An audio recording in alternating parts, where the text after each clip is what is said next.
오늘 끝까지 순종이라는 제목을 가지고 여러분과 함께 하나님 말씀을 나누고자 합니다. 오늘 본문의 시작은 엘리사가 다시 길갈로 가는 장면이 묘사되고 있습니다. 여기서 다시라는 표현이 있는 것으로 보아서 아마 엘리사가 갈멜산을 중심에 두고 여기저기를 순회했던 것 같습니다. 그러면 왜 이 길갈에 다시 왔을까요?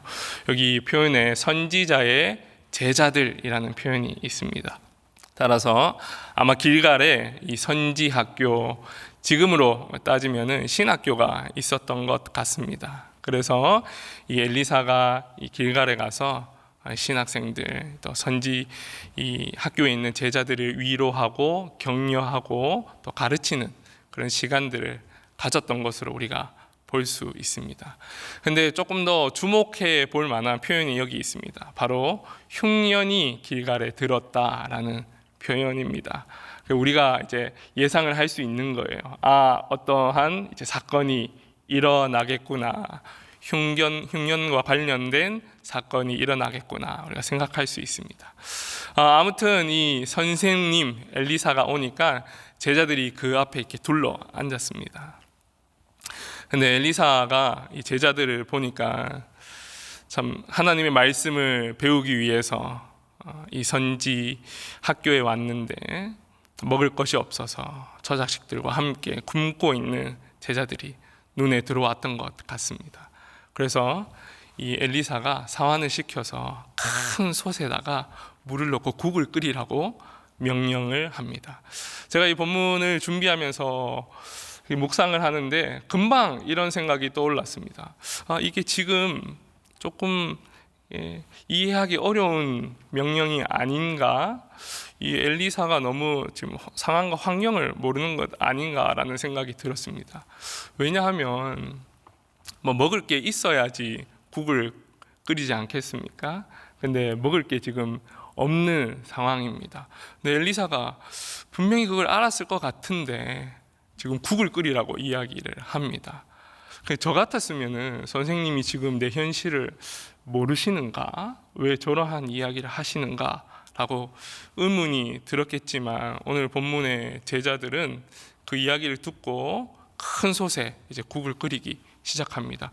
먹을 것이 없으니 어떻게 해야 되겠습니까? 이제 들에 나가서 또 숲에 가서 이제 먹을 것을 구해야 되겠죠. 근데 때마침 한 사람이 들호박을 발견합니다. 여러분 그 사람의 마음이 어떻겠습니까? 야, 참 은혜다. 하나님께서 예비해 놓으신 것이 아닐까라는 생각이 들었을 것입니다. 그래서 그 들호박을 가지고 이제 국을 끓입니다. 그리고 그것을 이제 무리에게 나눠서 먹게 하는데 문제가 발생을 한 거죠. 바로 독이 있는 것처럼 맛이 느껴졌다는 것입니다. 오늘 본문은 이렇게 이야기합니다. 엘리사를 보면서 이렇게 이야기합니다. 선지자여, 선생님, 지금 이 국에 죽음의 독이 있습니다. 사랑하는 성도 여러분, 우리가 인생을 살아가면서 이러한 상황들을 종종 마주하는 것 같습니다. 이게 무슨 말이냐면요, 우리 인생에 결핍이 있을 때, 인생에 어려움이 있을 때, 또 인생에 괴로움이 있을 때 마치 하나님이 예비해 놓으신 것과 같은, 오늘 본문을 따르면 들호박과 같은 것들을 마주할 때가 있습니다. 그러면 우리는 하나님께서 예비해 놓으신 거야, 하나님 너무 감사합니다 라는 그런 찬양과 고백들이 나오기도 하죠. 근데 문제는 그것이 오늘 본문과 같이 독과 같이 변할 때를 우리가 마주한다라는 것입니다. 제가 제 얘기를 해서 죄송한데요. 제가 공부를 하려고 이제 미국에 공부를 하려고 이제 학교에 연락을 하고 이제 모든 것이 잘 순조롭게 이루어졌습니다. 그래서 너무 순조롭게 이루어져서 제가 이렇게 생각을 했습니다. 야, 하나님께서 예비하셨어. 우리 하나님 멋진 하나님이셔. 그런데 이 고백이 무색하게 제가 그 학생 비자를 받기 위해서 인터뷰를 보았는데 무려 3번이나 그 인터뷰에서 거절당하게 되었습니다. 뭐 분명한 사유는 없었습니다. 그냥 그들이 보기에 제가 미적격이라고 이야기를 하더라고요. 하나님이 예비해 놓으신 것 같았던 그 마음이 정말 순식간에 독이 되는 것처럼 변하는 것을 제가 경험하게 되었습니다. 예를 들어서 우리가 이렇게 사업체를 운영하고 있습니다. 상황이 어렵고 또 힘든 그런 가운데 있습니다. 정말 도움이 절실하게 필요한 그때에 때마침 어떤 사람을 만나서 계약을 하나 하게 되었어요. 하나님께서 예비하셨다. 나의 이 어려움을 하나님께서 그냥 간과하시지 아니하시구나. 사람들에게 간증도 하고 또 이렇게 뭐 소그룹 모여서 나누기도 했습니다. 그런데 얼마 지나지 않아 뭔가 문제가 되어서 그 계약이 파기되었고 오히려 돈을 더 물어줘야 하는 상황이 생긴 것이죠.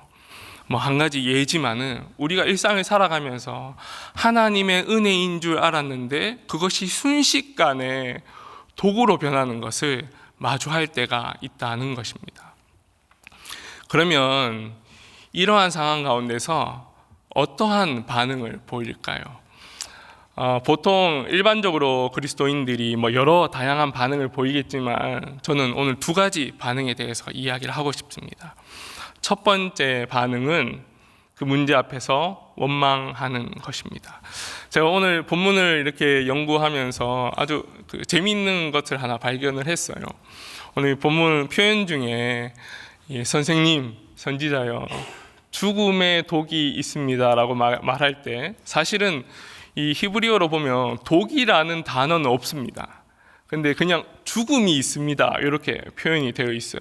그래서 저는 이게 본문 원어를 보면서 그러면 번역을 할 때 왜 독이라는 단어를 넣었을까 고민하면서 보았는데 이 단어가 보면 이 죽음이라는 히브리 단어와 그리고 독이라는 단어 그리고 조금 더 가면 쓴 물이라는 이 단어의 어근이 비슷해서 서로 상호적으로 사용된다라는 것을 발견하게 되었습니다. 무슨 말이냐면 성경에서는 이 죽음이라고 표현할 때도 있고 이것을 독으로 표현할 때도 있고 또는 심지어 쓴 물이라고 또는 쓴 것으로 표현하고 있기도 합니다.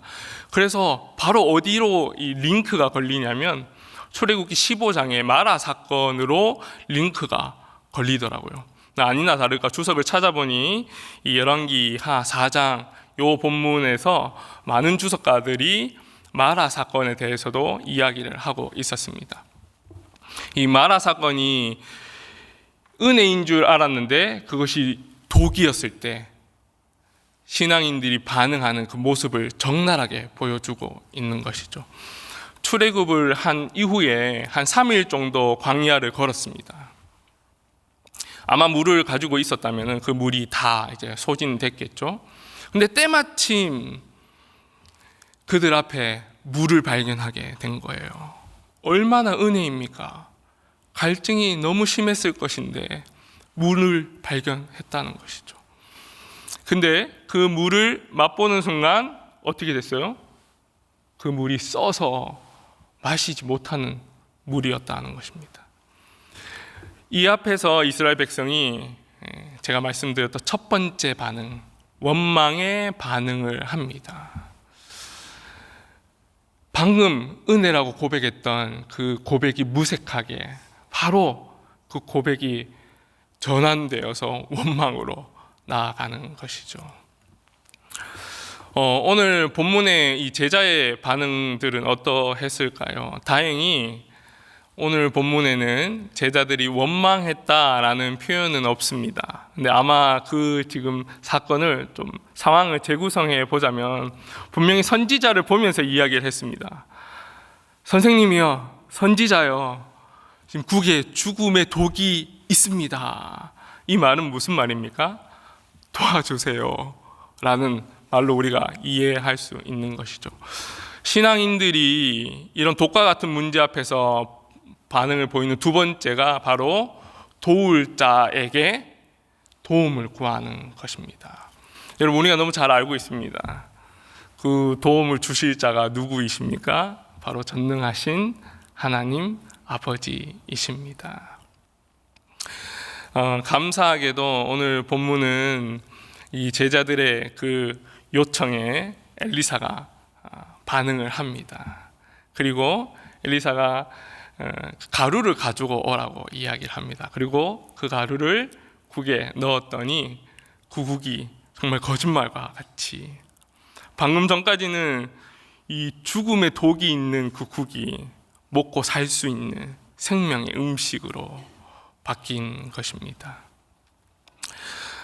여러분, 저도 이런 가루가 있었으면 좋겠더라고요. 정말 인생에 문제가 있을 때 이 가루 한번 탁 넣으면 뭔가 문제가 좀 해결되고 속 시원하게 뭔가 다 이렇게 뭔가 정비가 되는 그런 가루가 있었으면 좋겠다, 이렇게 생각을 해보았는데, 사실 우리에게는 이러한 가루가 있습니다. 바로 하나님, 그 하나님의 말씀이라고 제가 생각을 합니다. 물론 좀 유비적이긴 하지만 우리가 본문을 찬찬히 살펴본다면은 하나님 말씀을 통하여서 우리의 마음이 순식간에 그 문제 가운데서 바뀔 수 있다는 것을 우리가 신앙생활하면서 경험적으로 알 수 있는 것이죠. 이 신앙인들은 문제 앞에서 원망하기보다는 우리가 오늘 말씀을 통해서 배울 수 있는 이 한 가지는 이 도움을 구할 자 하나님께 바로 그 문제를 아뢰고 하나님 말씀으로부터 그 문제를 해결받아야 한다는 것입니다. 자, 이어서 그럼 두 번째 사건을 한번 보도록 하겠습니다. 42절부터 두 번째 이야기가 시작이 되는데요. 한 사람이 바알 살리사에서 와서 이 엘리사에게 보리떡 20개와 그리고 채소가 담긴 이 한 자루를 엘리사에게 줍니다. 흉년이 들었을 텐데 참 이 사람의 헌신이 귀하죠. 근데 엘리사가 이 음식을 받고 이렇게 이야기를 합니다. 이것을 제자들에게, 무리에게 나눠줘라. 이번에는 사환이 묻습니다. 엘리사의 비서가 묻는 거죠. 아니 선생님, 지금 이 양이 한 두세 명, 좀 많으면은 뭐 하나씩 먹는다면 한 20명 먹으면 없어질 양인데 이걸 어떻게 100명에게 나눕니까? 그러자 이 엘리사의 대답은 아주 심플합니다. 오늘 본문 보시면 이렇게 되어 있습니다. 44절인데요. 제가 한번 읽어 드리겠습니다. 그가 그들 앞에 주었더니 여호와께서 말씀하신 대로 먹고 남았더라. 무슨 말이냐면 여호와께서 먹고 남을 것이다 라고 이야기했다. 하나님께서 그렇게 말씀하셨다. 그러니 그냥 나누어 주어라. 하나님 말씀에 순종하였더니 이 문제가 해결되는 모습을 이 두 번째 사건을 통해서 우리가 볼 수 있습니다. 사실은 첫 번째 이야기와 이 두 번째 이야기는 동일한 것을 말하고 있습니다. 사실 동일한 것을 우리에게 교훈을 주고 있는 것이죠. 인생에 문제가 생겼을 때, 또 어려움이 생겼을 때 그것을 해결하는 것은 하나님의 말씀이다라는 것이죠. 심지어 우리가 인생을 살아가면서 너무 궁핍하고 어려울 때, 또 괴로울 때, 또 문제를 만났을 때 마치 도움이 될 만한 것을 만났는데 그것이 순식간에 독으로 바뀌어진 그 상황 가운데서도 하나님 말씀에 끝까지 순종하고 나아가면 해결된다라는 것을 본문이 보여주고 있는 것입니다. 조금 더 우리가 거시적으로 이렇게 좀 본다면은 사실은 우리 인생에 독이 있는 것까지도 하나님께서 베푸실 그 은혜의 이야기 가운데 있는 겁니다. 그리고 오히려 이 본문은 우리에게 위로와 용기를 주는 본문이죠. 인생의 어려움을 만났을 때 그리고 마치 이게 도움이 될 것처럼 보였는데 이것이 우리에게 독이 되었을 때, 또는 독처럼 다가왔을 때, 하나님이 내 상황을 모르시나? 왜 나를 이렇게 몰고 가시나? 이렇게 반응하는 것이 아니라 오히려 오늘 이 이야기를 통해서 그럼에도 불구하고 하나님이 나에게 구원을 베풀고 계시는구나, 이 사건을 통하여서 더욱더 놀라운 하나님의 은혜를 나에게 보여주시려고 하는구나 라는 것을 우리가 생각할 수 있다라는 것이죠. 시편 130편을 보시면은 주목할 만한 히브리어 단어가 있는데 바로 기품이라는 마아마킴이라는 이 단어가 있습니다. 이 단어가 어떤 의미냐면요, 도저히 혼자 힘으로 빠져나올 수 없는 구멍에 빠졌을 때 그걸 표현하는 단어예요. 도저히 내 힘으로 어떻게든 빠져나오려고 발버둥을 쳐도 도저히 빠져나올 수 없는 그 구멍을 표현할 때 마아마킴이라는 단어를 표현합니다. 근데 제가 왜 이 이야기를 하냐면요, 도저히 내 힘으로 빠져나올 수 없을 때에 그 내미시는 손을 통하여서 구원받았을 때 그 구원의 감격이 너무너무 깊고 대단하다라는 것이죠. 우리가 예를 들어서 허리춤 정도 빠졌어요. 그러면 내 힘으로 나올 수 있습니다. 조금 더 가서요, 조금 저 키보다 조금 더 높게 빠졌어요. 그러면 어떻게든 해서 빠져나올 수 있을 거예요. 또는 그 정도 높이가 됐을 때 누가 손을 내밀어 건져준다면 고맙기는 하죠. 너무 감사하고 고맙죠. 근데 뭐 내 힘으로도 빠져나올 수 있었으니까 그냥 고맙다 이 정도 될 겁니다. 근데 도저히 빠져나올 수 없는 그 상황 가운데서 내밀어지는 그 구원의 손을 잡았을 때는 그 감격은 이루 말할 수 없는 것이죠. 하나님께서 우리 인생 가운데 이런 상황들을 주시는 이유를 다 해석할 수는 없지만 우리가 오늘 본문을 통해서 한 가지 알 수 있는 것은 그러한 상황을 통해서 하나님께서 우리에게 베푸신 그 은혜가 얼마나 놀라운지, 하나님께서 우리에게 늘 구원을 베푸시는 그 놀라운 하나님이시라는 것을 우리가 깨닫게 하기 위해서 그런 인생 가운데 독들과 같은 그런 상황들을 주신다라고 해석할 수도 있을 것 같습니다. 이제 말씀을 제가 좀 정리를 하고자 합니다.